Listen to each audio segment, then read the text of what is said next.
আশা করি আজকের এই পবিত্র স্থানে বাংলা জুড়ে অনেক মানুষজন আসছেন। 24 এবং 25 দুদিন আমাদের এই প্রতাপপুর দরবার শরীফের ইসেলে সব অনুষ্ঠিত হয়, যার ফলে আজকে দ্বিতীয় দিন। এই দ্বিতীয় দিনে অসংখ্য মানুষ, লাখো লাখো দরবার প্রেমিক ভক্ত মানুষ তারা আজকে এসেছেন। এবং আমাদের এইটা যেখানে আমি দাঁড়িয়ে রয়েছে, এটা অল ইন্ডিয়া মাইনরিটি অ্যাসোসিয়েশনের আইমার অফিস এবং পাশে রয়েছে আমাদের আইমার হসপিটাল, যেখানে আমাদের আইসিইউ ইউনিট পরিষেবা, অ্যাম্বুলেন্স সহ এবং ডাক্তারবাবু থেকে শুরু করে বিভিন্ন রকম পরিষেবা আমাদের এখানে রয়েছে। আইমার নিজস্ব অ্যাম্বুলেন্স রয়েছে, তার সঙ্গে আমাদের পার্শ্ববর্তী আইমার যুবর অফিস রয়েছে এবং অনেক অনেক রকমের আমাদের পরিষেবা রয়েছে। ভেতরের দিকে আপনারা নিশ্চয়ই আমার এই চ্যানেল মারফত উনি দেখাবেন, যেখানে ইসালে সবে এইরকম পরিবেশ থাকে বলে অনেকের অজানার মধ্যেই থাকে।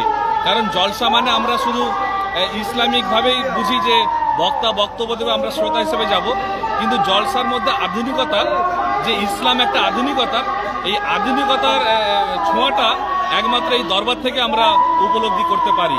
এবং এই উপলব্ধি করতে গেলে আপনাকে এই জলসায় উপস্থিত হতে হবে।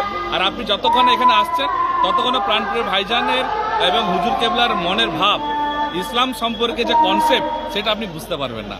অতএব এটা জানার জন্য আপনাকে এখানে আসতে হবে। অনেক অনেক ধন্যবাদ। আপনার নাম? আমার নাম শেখ আব্দুল সেলিম, আমি spokes person all India minority association. অনেক অনেক ধন্যবাদ জানাই। উনি বললেন যে এখানে শুধু জলসা মানে ধর্মীয় ব্যাপার না, এটা অল ইন্ডিয়া মাইনরিটি অ্যাসোসিয়েশনের অফিস এবং তার ঠিক পাশেই আপনাদের দেখাবো এখানে আগত দর্শনার্থীদের জন্য আপাতকালীন হসপিটাল।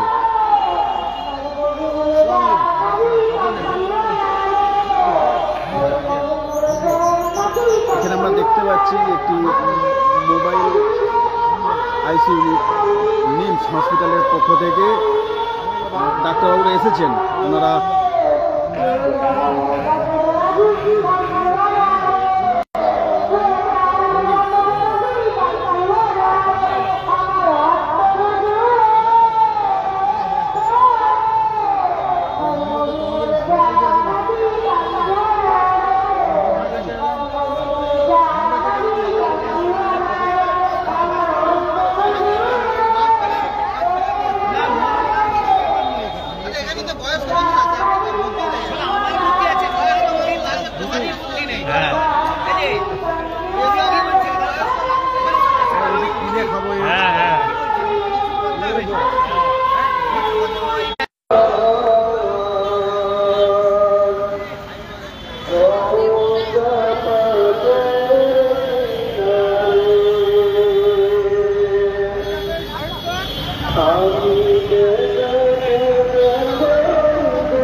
হসপিটালের মধ্যে দেখবো এখানে মিমস হসপিটালের চিকিৎসকেরা আছেন এখানে পরিষেবার জন্য। ইতিমধ্যে এখানে সম্ভবত এটা ইসিজি কাউন্টার না ম্যাডাম? ECG counter. এখানে ও খুবই অসুস্থ মানুষ, যেনাদের ইসিজি প্রয়োজন তেনারা ইসিজি করাতে পারেন। আসসালামু আলাইকুম ওয়া রাহমাতুল্লাহি ওয়া বারাকাতুহু।